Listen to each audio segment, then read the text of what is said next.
பத்திரிகையாளர் திரு கோட்டீஸ்வரன் இணைந்திருக்கிறார். திரு கோட்டீஸ்வரன் கடந்த முறை நீட் பற்றி விரிவாக பேசினார். இந்த முறை நீட் மட்டுமே வாழ்க்கை இல்லை அப்படிங்கிற ஒரு மெசேஜை சொல்லியிருக்கிறார். யூபிஎஸ்சி எக்ஸாமில் பெரியார் பற்றி குறிப்பிட்ட விதத்தை விமர்சிச்சிருக்கிறார். தமிழ்நாட்டு அரசியலில் புழங்கக்கூடிய தேர்தலில் புழங்கக்கூடிய பணத்தை பற்றி விமர்சிச்சிருக்கிறார். நல்லவங்களை தேர்ந்தெடுங்க அப்படின்னு சொல்லியிருக்கிறார். அஃப்கோர்ஸ் கட்சிகள் எல்லாம் குறிப்பிட்டு பேசலை, மாணவர்கள் இருக்கக்கூடிய மேடை அப்படின்னு. ஸோ திரு விஜய் வலியுறுத்தி இருக்கக்கூடிய மெசேஜுடைய ஹைலைட்ஸாக என்ன பார்க்குறீங்க? நேயர்களுக்கு வணக்கம்.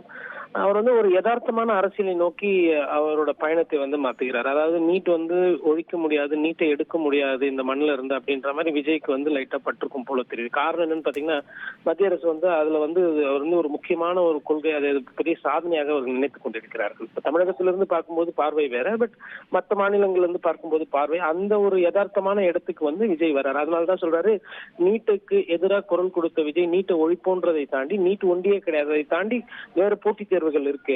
இப்ப இன்னைக்கு அவர் பேசுகின்ற பேச்சுல இளைஞர்களை அதிகமா மையமா வைத்து பேசியிருக்கிறார் மாதிரி தான் நம்ம புரிஞ்சுக்கிறோம். அதாவது தேர்வுகளை பத்தி பேசுறார், நீட்டை பத்தி பேசுறார், மாணவர்களை பத்தி பேசுகிறார், வருகின்ற தேர்தல்களை பத்தி பேசுறார். அப்ப பணத்துக்கு விலை போவாதீங்க அப்படின்றது அந்த கருத்தை முன்னாடியில இருந்து சொல்லிட்டு இருக்காரு. இது கிட்டத்தட்ட ஒரு சில நேரத்துல நீட்டை பத்தி ஒரு நியூவான்ஸ் பொசிஷன் எடுக்கிறாங்க. இப்போ நீட் எதிர்ப்பு அப்படிங்கிறதுக்கு நிறைய கட்சிகள் இருக்கு, நீட் ஆதரவுக்கு பிஜேபி இருக்கு. சோ அவங்கெல்லாம் அந்த அரசியலை செய்யும்போது ஒரு நியூவான்ஸ் அரசியலா நீட்டை ஆதரிக்கவும் இல்லை, அதை தாண்டி யோசிக்கணும் அப்படிங்கிற ஒரு நியூவான்ஸ்ட் பொசிஷன் எடுக்கிறாரா? அது எடுபடுமா?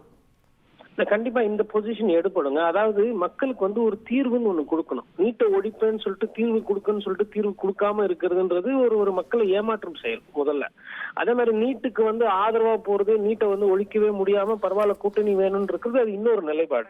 அப்போ மக்கள் இந்த காலதாமதத்தால ஒரு வருடமும் மாணவர்கள் பாதிப்புக்குள்ளாங்க. அப்ப மாணவர் பாயிண்ட் ஆஃப் வியூல இருந்து பார்க்கும்போது நீட் இருக்கா இல்லையா அப்படின்ற இந்த விஷயம் இழுத்துட்டே போக மாணவர்களுக்கு அந்த நீட் தொடர்பான ஒரு அச்சம், ஒரு பயம், அது ப்ரிப்பேர் பண்ணலாமா வேணாமா, பாஸ் ஆகுமா ஃபெயில் ஆகுமா அப்படின்ற இந்த சில பிரச்சனைகள் இருக்குல்ல, அதற்கு ஒரு இடைக்கால தீர்வு தான் விஜய் அவர்கள் இப்போது பேசுகிறது.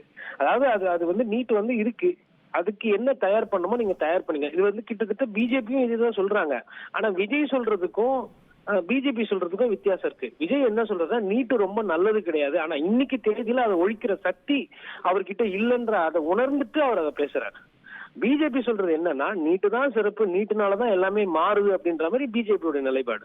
இப்ப விஜய் அவர்கள் சொல்றது என்னன்னா, நீட்டை கடந்து வாங்க, இது ஒண்டிதான் கிடையாது படிப்பு, இதை தாண்டி மருத்துவரை தாண்டி இன்னும் நல்ல படிப்புகள் இருக்கு, நீங்க ஐஏஎஸ் ஆபிசர் ஆகலாம், ஐபிஎஸ் ஆபிசர் ஆகலாம், ஒரு அரசாங்க உத்தியோகத்துக்கு போகலாம், போட்டித் தேர்வுகள் வேற எல்லாம் இருக்கு, அதெல்லாம் பாருங்க அப்படின்றது.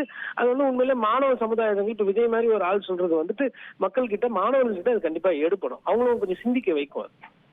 ரைட். அதே போல பணநாயகம் பற்றி பேசுறாரு, தேர்தலில் பணம் விளையாடுறதை பற்றி பேசுறாரு. இன்னொன்று தன்னுடைய இம்பாக்டை மறைமுகமாக இண்டிகேட் பண்ணி அடுத்த தேர்தலில் பாருங்க இன்னும் வண்டியா பணத்தை இறக்குவாங்க அப்படிங்கிறாரு. அந்த மெசேஜ் எப்படி பார்க்கப்படும்?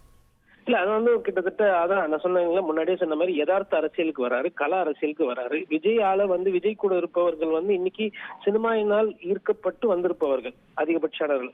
அவர்களுக்கு இந்த பண அரசியல் எப்படி வரும், வாக்கு அரசியல் எப்படி மாறும்ன்றதெல்லாம் தெரியாது.